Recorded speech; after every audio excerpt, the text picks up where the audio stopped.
ನೀರಿನ ಕೊರತೆ ಅಷ್ಟೊಂದು ಇರೋದು ದೇಶ ನಾನು ನೋಡಿಲ್ಲ. ನಾನು ನೀರಿನ ಬಹಳ ವಿಪುಲವಾಗಿರುವಂತಹ ಒಂದು ದೇಶ ಅಂತಂದ್ರೆ ಕೆನಡಾ. ಕೇರಿನಲ್ಲಿ ಸಮರ್ನಲ್ಲಿ ನಿಮ್ಗೆ ಕುಡಿಯೋ ನೀರು ಸಿಗೋದಿಲ್ಲ. ನಮ್ಮ ಕೆರೆಗಳಿಗೆ ಮತ್ತೆ ಜೀವ ಬಂತು ಅಂತಂದ್ರೆ, ಈ ಕೆರೆಗಳಿಗೆ ಗಲೀಜ್ ನೀರು ಬರೋದನ್ನ ನಾವು ತಡೀತು ಅಂತಂದ್ರೆ ನಿಮಗೆ ಬೆಂಗಳೂರಿನ ನೀರಿನ ಸ್ಥಿತಿ ಬಹಳಷ್ಟು ಸುಧಾರಣೆ ಆಗತ್ತೆ ಅನ್ನೋದನ್ನ. ಮೊದಲು 40 ಅಡಿಗೆ ನೀರು ಸಿಗ್ತಾ ಇತ್ತು, ಈಗ 400 ಅಡಿಗೂ ನೀರು ಸಿಗ್ತಾ ಇದೆ. ಕನ್ನಡ ನಾಡಿನ ರನ್ನದರತುನ ಕೇಳೋ ಕಥೆಯನ್ನ. ಸೊ ನಮ್ಮ ಮುಂದೆ ಇರುವಂತಹ ಏನಪ್ಪ ಅಂತಂದ್ರೆ, ನಾವು we will run out of water before we run out of oil ಅಂತ. ಸೊ ನೀವು ಅದಕ್ಕೆ ನೀರಿನ ಶೇಖರಣೆಗೊಳಿಸ್ಬೇಕು, ಮಳೆ ಬಿದ್ದಂತಹ ನೀರನ್ನ ನಾವು ಸರಿಯಾಗಿ ಇಟ್ಕೋಬೇಕು ಅಂತ ಆಗದೆ ಹೋದ್ರೆ ಕೊನೆಗೆ ಆಯಿಲ್ಗಿಂತಲೂ ಮೊದಲು ನಿಮಗೆ ನೀರೇ ನಾಪತ್ತೆ ಆಗ್ಬಿಡುತ್ತೆ. ಅಂತರ್ಜಲ ಇಲ್ಲದೆ ಇರುವಂತಹ ದಿನಗಳು ಬಹಳ ದೂರ ಇಲ್ಲ. ಆಲ್ರೆಡಿ ಅದನ್ನ ಪ್ರಾಬ್ಲಮ್ ಇವಾಗ್ಲೇ ಅನುಭವಿಸ್ತಾ ಇದೀವಿ. ಮೊದಲು 40 ಅಡಿಗೆ ನೀರು ಸಿಗ್ತಾ ಇತ್ತು, ಈಗ 400 ಅಡಿಗೂ ನೀರು ಸಿಗ್ತಾ ಇಲ್ಲ. ಹೌದು. ಹಾಗಾಗಿ ಅಂತರ್ಜಲ ಅದೃಶ್ಯ ಆಗ್ಬಿಡುತ್ತೆ. ಅಂತರ್ಜಲ ಇಲ್ಲದೆ ಇರುವಂತಹ ದಿನಗಳು ದೂರ ಏನಿಲ್ಲ. ಕೃಷಿಗೆ ಬೇಕಾಗಿರುವಷ್ಟು ನೀರು ಇಲ್ಲದೆ ಇರೋದ್ರಿಂದ ನಮಗೆ ಫುಡ್ ಪ್ರೊಡಕ್ಷನ್ ಮತ್ತೆ ಹಸುವಿನ ಸಮಸ್ಯೆಗಳಾಗುತ್ತೆ. ಅಫೆಕ್ಟ್ ಆಗೋ 3 ದೇಶಗಳು ಯಾವ್ದಪ್ಪ ಅಂತಂದ್ರೆ, ಒಂದು ಇಂಡಿಯಾ, 2ನೇದು ಪಾಕಿಸ್ತಾನ, 3ನೇದು ಈಜಿಪ್ಟ್. 3 ದೇಶಗಳು ನೀರಿನ ಕೊರತೆಗೆ ಒಳಗಾಗಿ ತುಂಬಾ ಸಂಕಷ್ಟಕ್ಕೆ ಬರುತ್ತೆ. ಈ 3 ದೇಶಗಳು, ಈ 3ಕ್ಕೆ ಪರ್ಟಿಕ್ಯುಲರ್ಲಿ ತುಂಬಾ ಸಿವಿಯರ್ಲಿ ಅಫೆಕ್ಟೆಡ್ ಈ 3 ದೇಶಗಳು. ನಮಗೆ ಈ ನೀರಿನ ಸಮಸ್ಯೆ ಹಂಗರ್ ಸಮಸ್ಯೆಯಾಗಿ ಅದು ನಮಗೆ ಬಾಯಾರಿಕೆಯ ಸಮಸ್ಯೆ ಆಗುವ ದಿನಗಳು ಬಹಳ ಹತ್ರ ಇದ್ದಾವೆ. ಹಾಗಾಗಿ ನಮ್ಮ ಮುಂದೆ ನಾವೇನು ಮಾಡಬೇಕಪ್ಪ, ನೀರನ್ನು ಕಮ್ಮಿ ಉಪಯೋಗಿಸ್ಕೋಬೇಕು. ನಾವು ನೀರನ್ನು ಸೇವ್ ಮಾಡ್ತಾ ಹೋಗಬೇಕು ಮತ್ತು ಪರಿಸರನ ಹಾಳು ಮಾಡದೇ ಇರೋ ರೀತಿಯಲ್ಲಿ ನಾವು ನಡ್ಕೋಬೇಕು. ಹಿಂಗೆ ಮಾಡದೆ ಹೋದರೆ ನೀವು ಹೀಗೆ ಕೂತು ಸಂತೋಷವಾಗಿ ಮಾತಾಡಕ್ಕೆ ಸಾಧ್ಯ. ಮಳೆಗಾಲ, ಮಾನ್ಸೂನ್ ಸೀಸನ್, ಯಥೇಚ್ಛವಾಗಿ ಮಳೆ ಆಗ್ತಾ ಇದೆ. ಕೆಲವೊಂದು ಭಾಗದಲ್ಲಿ ಸ್ವಲ್ಪ ಮಟ್ಟಿಗೆ ಇರ್ಬೋದು, ಕೆಲವೊಂದು ಭಾಗದಲ್ಲಿ ತುಂಬ ಚೆನ್ನಾಗಿ ಮಳೆ ಆಗ್ತಾ ಇದೆ. ಹೇಗೆ ಸಿಟಿಯಲ್ಲಿ ಯಾವ ರೀತಿ ಅದನ್ನ ಸ್ಟೋರೇಜ್ ಮಾಡ್ಕೊಳ್ಳೋದು? ಇವಾಗ ಹಳ್ಳಿಗಳಲ್ಲಾದರೆ ಏನಾದರೂ ಒಂದು ಇಂಗುಗುಂಡಿನೋ ಏನಾದರೂ ಮಾಡ್ಕೊಂಡಿರ್ತಾರೆ, ಮಳೆ ಕೊಯ್ಲು ಪದ್ಧತಿ, ಮಳೆ ನೀರಿನ ಕೊಯ್ಲು ಪದ್ಧತಿ ಅಂತ ಎಲ್ಲ ಹೇಳಿ. ಇಲ್ಲಿ ಸಿಟಿಲಿ ಯಾವ ರೀತಿ ಕೆಲವರು ಮಾಡ್ಕೊಂಡಿದ್ದಾರೆ. ಈಗ ನನ್ನ ಸ್ನೇಹಿತರು BK ಶಿವರಾಮ್ ಅವ್ರ ಮನೆಗೆ ಹೋದ್ರೆ ಅವರು ರೈನ್ ವಾಟರ್ ಹಾರ್ವೆಸ್ಟಿಂಗ್ ಎಷ್ಟು ಚೆನ್ನಾಗಿ ಮಾಡಿದ್ದಾರೆ. 5 ಲೀಟರ್ ಅವ್ರ ಮನೆಯಿಂದ ಹೊರಗಡೆ ನಿಮ್ಮ ಚರಂಡಿಗೆ ಬರೋದಿಲ್ಲ. ಆ ರೀತಿಯಾಗಿ ನೀವು ನಿಮ್ಮ ಮನೆ ಮೇಲೆ ಬಿದ್ದ ನೀರು ನಿಮ್ಮ ಭೂಮಿಗೆ ಹೋಗ್ಬೇಕು ಅನ್ನೋ ಒಂದು ವ್ಯವಸ್ಥೆಯನ್ನ ನೀವು ಅಚ್ಚುಕಟ್ಟಾಗಿ ಮಾಡ್ಕೊಂಡ್ರೆ ನಿಮ್ಗೆ ಹಾರ್ವೆಸ್ಟಿಂಗ್.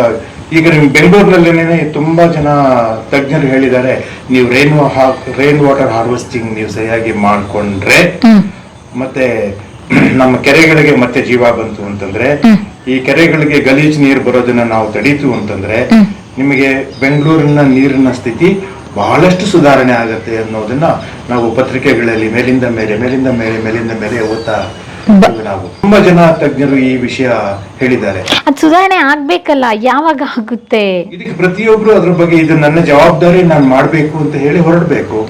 ಅದಕ್ಕೆ ನನ್ಗೂ ಇದಕ್ಕೂ ಏನ್ ಸಂಬಂಧ ಅಂತ ಹೇಳ್ಬಿಟ್ಟು ನಾನು ಸುಮ್ನೆ ಹೋದ್ರೆ ಏನ್ ಪ್ರಯೋಜನ? ಎಕ್ಸಾಕ್ಟ್ಲಿ ಇದೇ ಆಗ್ತಾ ಇರೋದು ಸರ್. ನನ್ಗೇನ್ ಸಂಬಂಧ ಇಲ್ಲ, ಸರ್ಕಾರ ನೋಡ್ಕೊಳ್ಳುತ್ತೆ.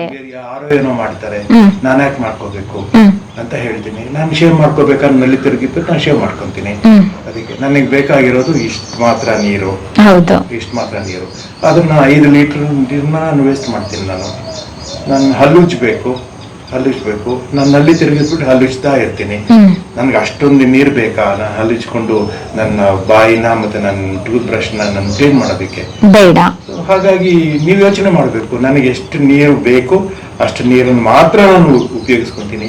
ಇನ್ನು ಮಿಕ್ಕಿದ್ದನ್ನ ನಾನು ಪಾತ್ರೆ ತೊಳೆಯೋ ವಿಷಯದಲ್ಲೂ ಅಷ್ಟೇ, ಜೋರಾಗಿ ನೀರು ಬಂತು ಅಂತಂದ್ರೆ ನಮ್ಗೆ ತೊಳೆಯೋದು ಸುಲಭ ಅಂತ ಹೇಳ್ಬಿಟ್ಟು ಅವರು ತನ್ನ ಅನುಕೂಲಕ್ಕೆ ತನ್ನ ಕೆಲಸ ಸುಲಭ ಆಗ್ಬೇಕು ಅಂತ ಹೇಳ್ಬಿಟ್ಟು ಜೋರಾಗಿ ನೀರು ಬಿಟ್ಕೊಂತಾರೆ. ಆದ್ರೆ ಆ ಪಾತ್ರೆಗಳನ್ನ ತೊಳೆಯೋದಕ್ಕೆ ಅಷ್ಟು ನೀರಿನ ಅವಶ್ಯಕತೆ ಇಲ್ಲ. ಹೌದು, ಇಷ್ಟೊಂದೆಲ್ಲ ಕರೆಕ್ಷನ್ ಮಾಡ್ಕೊಂತ ಹೋದ್ರೆ ಒಬ್ಬರಿಂದ ಸಾಧ್ಯ ಇಲ್ಲ. ಎಲ್ಲರೂ ಇದೇ ಥರ ಮಾಡ್ಕೊಂಡೋದ್ರೆ ಮತ್ತೆ ಕೆಲವೊಬ್ರು ನನ್ನೊಬ್ನಿಂದ ಆಗುತ್ತಾ, ಎಲ್ಲರೂ ಏನು ಮಾಡ್ತಾರ ಅಂತ ನೆಗ್ಲೆಕ್ಟು ಮಾಡೋಂಗಿಲ್ಲ. ಎಲ್ಲರೂ ರೆಸ್ಪಾನ್ಸಿಬಿಲಿಟೀಸ್ ನೀವು ಮಾಡೋ ನಿಮ್ಮ ಜವಾಬ್ದಾರಿಯನ್ನ ನೀವು ನಮ್ಮ ಜವಾಬ್ದಾರಿ ಮಾಡಬೇಕು, ಪ್ರತಿಯೊಬ್ಬರು ಅರ್ತ್ಕೊಬೇಕು. ಹಂಗಾದ್ರೆ ಸಾಧ್ಯ. ಇಲ್ಲ ಅಂತ ಹೇಳಿದ್ರೆ ಮಾಡ್ಲಿ ಅದನ್ನ ಒಂದು ರೀತಿಯಾಗಿ ಫೈನಲ್ ಸೊಲ್ಯೂಷನ್ನೇ ಸಿಗಲ್ಲ. ಆಲ್ರೆಡಿ ನಾವು ಅನುಭವಿಸ್ತಾ ಇದೀವಿ ಸರ್, ಎಲ್ಲ ಕಡೆನೂ, ನಾಟ್ ಸಿಟಿ ಎಲ್ಲ, ಹಳ್ಳಿ ಕಡೆಯಲ್ಲೂ ಇದನ್ನ ಅನುಭವಿಸ್ತಾ ಇದ್ದಾರೆ. ಅದೇ ನೀವು ಹೇಳ್ದಂಗೆ ಎಷ್ಟು ಬೋರ್ ನೋಡಿ, ಬೇಸಿಗೆನಲ್ಲಿ ಕೆಲವು ಕಡೆ ಮಹಾರಾಷ್ಟ್ರನಲ್ಲಿ ಔರಂಗಾಬಾದ್ ಕಡೆ ಎಲ್ಲಾನು ನಿಮಗೆ ಒಂದು ಬಾವಿನಲ್ಲಿ ನೀರಿಗೆ 200 ಜನ 300 ಜನ ನಿಂತ್ಕೊಂಡು ಬರೀ ಒಂದು ಅರ್ಧ ಬಿಂದಿಗೆ ನೀರಿಗೆ ಕಷ್ಟಪಡ್ತಾರೆ ಬೇಸಿಗೆನಲ್ಲಿ.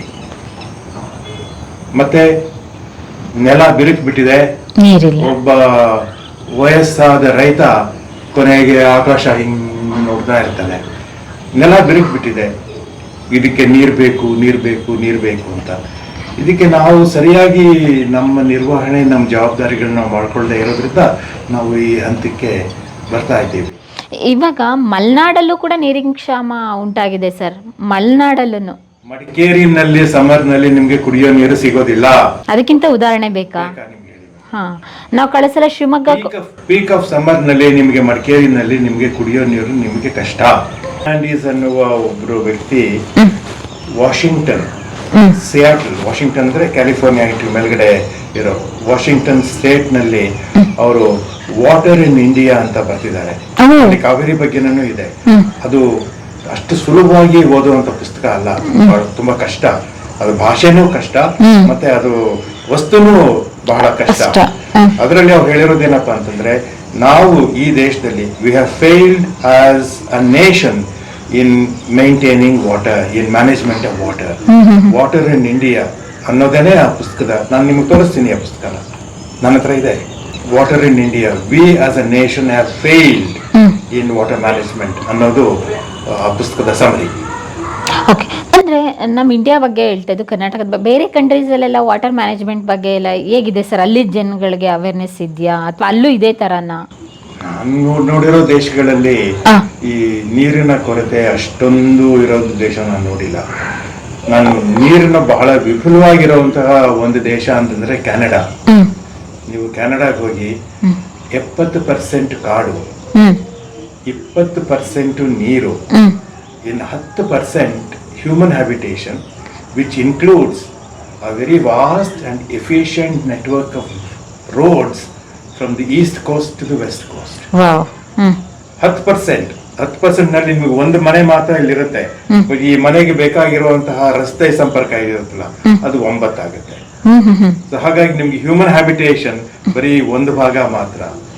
ಸೊ ನೀವು ಯಾಕೆ ಹೇಳ್ತಿದ್ದೀನಿ ಅಂತಂದ್ರೆ, ನಿಮಗೆ 70% ಮರಗಳಿರೋದ್ರಿಂದ ನಿಮಗೆ ನೀರು ಅಲ್ಲಿ ಉಳಿಯುತ್ತೆ. ನಿಮ್ಗೆ ಫ್ರೆಶ್ ವಾಟರ್ ಒಂದ್ ಕಡೆಯಿಂದ ಇನ್ನೊಂದ್ ಕಡೆಗೆ ಹರಿದು ಹೋಗುವಂಥದ್ದು 20% ಆಗುತ್ತೆ. ಇನ್ನು ಉಳಿದ 10% ನಲ್ಲಿ ಮಾತ್ರ ನಿಮಗೆ ಈ ಮನುಷ್ಯರ ಮೂವ್ಮೆಂಟ್ ಇರುತ್ತೆ. ಒಂದು ಮನೆ ಇರುತ್ತೆ, ಈ ಜಾಗದಿಂದ ಆ ಜಾಗಕ್ಕೆ ಹೋಗ್ತೀನಿ. ಮತ್ತೆ ನಿಮಗೆ ನೀರಿನ ಕೊರತೆ ಕೆನಡಾನಲ್ಲಿ ನಾನು ನೋಡಿಲ್ಲ. ಈ ತರದ್ದು ಬೇರೆ ಈಜಿಪ್ಟ್ ನಲ್ಲಿ ಇರ್ಬೋದು, ಇಸ್ರೇಲ್ ನಲ್ಲಿ ಇರ್ಬೋದು, ಮತ್ತೆ ಗಲ್ಫ್ ನಲ್ಲಿ ಇರ್ಬೋದು. ಈಗ ಅವರೆಲ್ಲರೂ ಸೆಲೈನ್ ವಾಟರ್, ಸಮುದ್ರದ ನೀರನ್ನ ನಾವು ಹೇಗೆ ಉಪಯೋಗಿಸ್ಕೊಂಡು ಅದನ್ನ ಕುಡಿಯೋದಕ್ಕೆ ಅದನ್ನು ಉಪಯೋಗಿಸ್ಕೋಬಹುದು ಅಂತ ಅವ್ರು ಯೋಚನೆ ಮಾಡ್ತಿದ್ದಾರೆ. ಅದಕ್ಕೆ ಅವ್ರ ಎಕ್ಸ್ಪೆರಿಮೆಂಟ್ ತುಂಬಾ ಸಕ್ಸಸ್ಫುಲ್ ಆಗಿದೆ. ಮೊದಲು ಇದು ತುಂಬಾ ಎಕ್ಸ್ಪೆನ್ಸಿವ್ ಆಗ್ತಾ ಇತ್ತು. ಈಗ ವಿಜ್ಞಾನ ಸ್ವಲ್ಪ ಮುಂದುವರೆದ ಹಾಗೆಲ್ಲಾನು ಆ ಎಕ್ಸ್ಪೆನ್ಸಸ್ ಕಮ್ಮಿ ಆಗ್ತಾ ಇದೆ. ಸೊ ಹೀಗಾಗಿ ನಾವು ನೀರಿನ ಕೊರತೆ ಇರೋ ದೇಶ ಬೇರೆ ಏನು ಆಲ್ಟರ್ನೇಟಿವ್ಸ್ ನ ಕಂಡುಹಿಡ್ಕೋಬೇಕು ಅಂತ ಇದೆ ಅಂತ ನಾವು ಕಾದು ನೋಡ್ಬೇಕಾಗಿದೆ. ಯಾಕೆಂತ ಹೇಳಿದ್ರೆ ನಮ್ಮ ಭಾರತದ್ದು ಎಲ್ಲ ಗ್ರಾಫ್ ಎಲ್ಲ ನೋಡಿದಾಗ 3% ನಮ್ದು ನೀರಿಂದಲೇ ಆವೃತ ಆಗಿರೋದು. ನಾವು ಕೂಡ ಸಮುದ್ರದ ನೀರನ್ನ ಯೂಸ್ ಮಾಡಬಹುದಾ? ಏನಾದ್ರೂ ಆತರ ಏನಾದ್ರೂ ಪ್ರಯೋಗ? ಖಂಡಿತ ಸಾಧ್ಯ. ನಮಗೇನು ಎಷ್ಟು ನಿಮ್ಗೆ ಕಲ್ಕತ್ತಾ ಇಂದ ಕಚ್ವರೆಗೆ ನಿಮ್ಗೆ ಸಮುದ್ರ ಇದೆ. ನಿಮ್ಗೆ ಹೌದು, ಎಲ್ಲ ಕಡೆ ಮಾಡ್ಬೋದಾ ಸರ್? ಆತರ ಏನಾದ್ರು ಪ್ಲಾನಿಂಗ್ ಏನಾದ್ರು ಸರ್ಕಾರದ ಮುಂದೆ ಇದೆಯಾ, ಅಥವಾ ಆಲ್ರೆಡಿ ನಡೀತಾ ಇದೆಯಾ? ಸರ್ಕಾರದ ಮುಂದೆ ಇಲ್ಲ. ಹೋಗಬಹುದು ಅಂತ. ಸಮುದ್ರ ನೀರನ್ನ ಉಪಯೋಗಿಸಿ ಕುಡಿಯೋ ನೀರಿಗೆ ನಿಮಗೆ ಅಂಡಮಾನ್ ನಿಕೋಬಾರ್ನಲ್ಲಿ ಮಾಡಿಸಿದ್ರು ಬಹಳ ವರ್ಷಗಳ ಹಿಂದೆ. ಕಾಲಾಪಾನಿ ಅಂತ ಇದ್ದು ನಮ್ಮ ದೇಶದ ವಿರುದ್ಧ ಹೋರಾಟ ಮಾಡಿದಂತಹ ಜನಗಳಿಗೆ ನಿಮಗೆ ಅಂಡಮಾನ್ಸ್ ನಲ್ಲಿ ಆ ಜೈಲ್ಗೆ ಹಾಕಿದ್ರಲ್ಲ, ಅಲ್ಲಿ ಇದ್ದ ಬ್ರಿಟಿಷ್ ಅಧಿಕಾರಿಗಳಿಗೆ ಅವ್ರಿಗೆ ಕುಡಿಯೋ ನೀರಿನ ವ್ಯವಸ್ಥೆ, ಸ್ನಾನದ ವ್ಯವಸ್ಥೆ, ಇದಕ್ಕೆಲ್ಲನೂ ಸಮುದ್ರ ನೀರನ್ನ ತಗೊಂಡು ಅದನ್ನ ಸಾಫ್ಟ್ ವಾಟರ್ ಆಗಿ ಕನ್ವರ್ಟ್ ಮಾಡ್ಕೊಂಡು ಇದ್ರು. ಇದು ಸುಮಾರು 100 ವರ್ಷಗಳ ಹಿಂದೆ ಆಗಿದ್ದ ವ್ಯವಸ್ಥೆ. ನೀವು ಅಂಡಮಾನ್ಸ್ ಹೋದ್ರೆ ಇವಾಗ್ಲೂ ನೋಡ್ಬೋದು. ಆದ್ರೆ ನಿಮ್ಗೆ ಗಲ್ಫ್ ಕಂಟ್ರೀಸ್ ನಲ್ಲಿ ಈಗ ನಿಮ್ಗೆ ಸಮುದ್ರ ನೀರನ್ನ ಉಪಯೋಗಿಸಿ ಅದನ್ನ ಅವ್ರು ಕುಡಿಯೋಕೆ ಉಪಯೋಗಿಸ್ತಾ ಇದ್ದಾರೆ, ಅದನ್ನ ಫ್ರೆಶ್ ವಾಟರ್ ಆಗಿ ಉಪಯೋಗಿಸ್ತಾ ಇದ್ದಾರೆ ಅಂತ ನಿಮಗೆ ಈಜಿಪ್ಟ್ ನ ಉದಾಹರಣೆ ತಗೋಬಹುದು, ಗಲ್ಫ್ ಕಂಟ್ರೀಸ್ ನ ಉದಾಹರಣೆ ತಗೋಬಹುದು. ಥ್ಯಾಂಕ್ ಯು ಸರ್, ತುಂಬಾ ಇನ್ಫಾರ್ಮೇಶನ್ ಹೇಳಿದ್ರಿ ನಿಮ್ಮ ಮುಖಾಂತರ. ಏಕೆಂದ್ರೆ ಪೊಲೀಸ್ ಅಂತ ಹೇಳಿದ್ರೆ ಬರೀ ಕ್ರೈಮ್ ಸೀರೀಸ್ ಆ ತರ ಸಬ್ಜೆಕ್ಟ್ಗಳನ್ನೇ ಕೇಳ್ತಾ ಇದ್ದು. ಬಂದು ಕೇಳಿದಾಗ ನಿಮಗೆ 10 ಲಕ್ಷ ಜನ 5 ಲಕ್ಷ ಜನ ವ್ಯೂವರ್ಶಿಪ್ ಇರುವಂತ ವಿಷಯದಲ್ಲಿ ಎಲ್ರಿಗೂ ಕೊಲೆಗಳು ಅದು ಇದು ಅನ್ನೋ ವಿಷಯನ ನೋಡ್ತಾ ಇರ್ಬೇಕಾದ್ರೆ ಹೀಗೆ ಯಾವುದೋ ರೈತ ಸಂಘಟನೆ ವಿಷಯ, ರೈತರ ಸಮಸ್ಯೆಗಳ ವಿಷಯ, ನದಿ ನೀರಿನ ವಿಷಯ, ಇದನ್ನು ಕೇಳೋದಕ್ಕೆ ಯಾರು ಆಸಕ್ತಿ ಇರುತ್ತೆ? ಅವ್ರೆಲ್ರಿಗೂ ಥ್ರಿಲ್ ಬೇಕು. ಇವಾಗ ಎಷ್ಟು ಜನ ಜೇಮ್ಸ್ ಜಾಯ್ಸ್ ಓದ್ತಾರೆ, ಫ್ರೆಡ್ರಿಕ್ ಫಾರ್ಸಿತ್ನ ಸುಲಭವಾಗಿ ಓದ್ತಾರೆ. ಯಾಕೆ ಅಂತಂದ್ರೆ ಇನ್ ಮುಂದೇನಾಯ್ತು ಅನ್ನೋ ಒಂದು ಕುತೂಹಲ ಇರುತ್ತೆ. ಡ್ಯಾನ್ ಬ್ರೌನ್ ಓದ್ತಾರೆ. ಡ್ಯಾನ್ ಬ್ರೌನ್ ಓದುವಂತಹದ್ದು ನೀವು ಡವಿನ್ಚಿ ಕೋಡ್ನ ನೀವು ಕೆಳಗಡೆ ಇಡೋಕ್ ಸಾಧ್ಯನೇ ಇಲ್ಲ, ಓದಿಸ್ಕೊಂಡು ಹೋಗುತ್ತೆ. ಅದನ್ನ ನೀವು ನಿಮ್ ಕೊನೆಯ ಪೇಜ್ ನಲ್ಲಿ ಅವನ್ ಏನಾಯ್ತು ಅನ್ನೋ ವಿಷಯ ನಿಮ್ ಗಮನಕ್ಕೆ ಬರೋವರೆಗೂ ಆ ಪುಸ್ತಕ ಕೆಳಗಡೆ ಇಡೋಕ್ ಸಾಧ್ಯನೇ ಇಲ್ಲ, ಅಷ್ಟು ಕ್ಯೂರಿಯಸ್. ನಿಮ್ಗೆ ಫ್ರೆಡ್ರಿಕ್ ಫಾರ್ಸಿತ್ ಬರ್ದಿರೋದು ಡೇ ಆಫ್ ದಿ ಜಾಕಲ್ ನ ಓದೋಕ್ ಶುರು ಮಾಡ್ತು ಅಂತಂದ್ರೆ ನೀವು ಪುಸ್ತಕ ಕೆಳಗಿಡೋಕ್ ಸಾಧ್ಯನೇ ಇಲ್ಲ. ಅಂದ್ರೆ ಒಂದು ಸರಿ ಅದನ್ನ ಓದಾದ್ಮೇಲೆ ನೀವು ಆ ಪುಸ್ತಕನ ಮತ್ತೆ ಓದ್ಬೇಕು ಅಂತ ಅನ್ಸಲ್ಲ, ನಿಮಗ್ ಗೊತ್ತು. ನಾನು ಜೇಮ್ಸ್ ಜಾಯ್ಸ್ ನ ಪೋರ್ಟ್ರೇಟ್ ಆಫ್ ದಿ ಆರ್ಟಿಸ್ಟ್ ನ ಒಂದು 15 ಸರಿ ಓದಿರಬಹುದು, 15 ಸರಿ ಓದಿರಬಹುದು. ನನಗೆ ಮತ್ತೆ ಅದನ್ನ ಓದಿದ್ರೆ ಆ ಭಾಷೆಯ ಪ್ರಯೋಗ, ಅದರಲ್ಲಿ ಇರೋ ಇಂಟರ್ನಲ್ ಮಾನೋಲಾಗ್, ಅದು ಸ್ಟ್ರೀಮ್ ಆಫ್ ಕಾನ್ಶಿಯಸ್ನೆಸ್, ಒಬ್ಬ ಮಗು ಚಿಕ್ಕ ಹುಡುಗನ ಭಾಷೆ ಅವನು ಬೆಳೆದಾಗೆ ಭಾಷೆಯಲ್ಲಿ ಹೇಗೆ ಮೆಚುರಿಟಿ ಬೆಳೀತಾ ಹೋಗತ್ತೆ ಅನ್ನೋದನ್ನ ದೃಷ್ಟಿಯಿಂದ ನೋಡ್ಕೊಂಡು ಹೋದ್ರೆ, ಮತ್ತೆ ಆ ಭಾಷೆನಲ್ಲಿರೋ ಸಂಗೀತ, ಮ್ಯೂಸಿಕ್ಯಾಲಿಟಿ ಆಫ್ ಜಾಯ್ಸ್ ಲ್ಯಾಂಗ್ವೇಜ್ ಇದೆಯಲ್ಲ, ಅದನ್ನು ನೀವು ಜೋರಾಗಿ ಓದ್ತಾ ಹೋದ್ರೆ ನಿಮಗೆ ಆ ಮ್ಯೂಸಿಕ್ಯಾಲಿಟಿ ನಿಮಗೆ ಹೊಳಿತಾ ಬರುತ್ತೆ. ಹೀಗಾಗಿ ನನಗೆ ಬೇರೆ ಬೇರೆ ಆಯಾಮಗಳು ನನಗೆ ಕಾಣಿಸುತ್ತೆ. ಹಾಗಾಗಿ ನಾನು ಹೋದ್ರೆ ನಾನು ಈ ಪುಸ್ತಕನ ಈಗಾಗಲೇ ಓದಿದ್ದೀನಿ, ನನಗೆ ಇದನ್ನು ಓದಬೇಕು, ಅದರ ಅವಶ್ಯಕತೆ ಇಲ್ಲ ಅಂತ ನನಗೆ ಅನಿಸೋದೇ ಇಲ್ಲ. ನನಗೆ ಯುಲಿಸಿಸ್ ನಾನು ಇದುವರೆಗೂ 5 ಸರಿ ಓದಿದ್ದೀನಿ. ನಾನು ಇವಾಗ ಕೂತ್ಕೊಂಡ್ರು ಸಹ ನನಗೆ ಹೊಸ್ತು ಬೇಕಾದಷ್ಟು ನನಗೆ ಕಾಣಿಸುತ್ತೆ. ನಿಮ್ಗೆ ಕೆನ್ ಫಾಲೆ ಅಂತ ಒಬ್ಬ ವ್ಯಕ್ತಿ ಇದ್ದಾನೆ, ಬರಹಗಾರ.